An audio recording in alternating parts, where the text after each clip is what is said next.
ପଖାଳ ଖାଉଛି ଆଉ ଆଉ ଆଉ କାକୁଡି ଖାଉଛି ଆଉ ଟମାଟୋ ଖାଉଛି ଆଉ ଏଇଟା ସୋୟାବିନ୍ ବଡି ଖାଉଛି ଆଉ ଆଳୁ ଭଜା ଖାଉଛି ଆଉ ବାଇଗଣ ଖାଉଛି ଆଉ ଆଳୁ ଆଉ ଭୁଲିଗଲି ପଖାଳ ଖାଇଲେ କଣ ପାଇଁ ମଜା ଲାଗେ ମୁଁ ଖାଉଛି ଦେଖ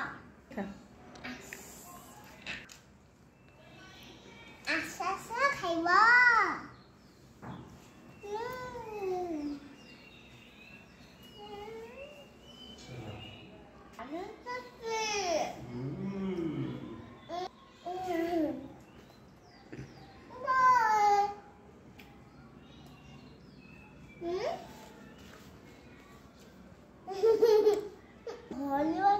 ଭଲ ଲାଗୁଛି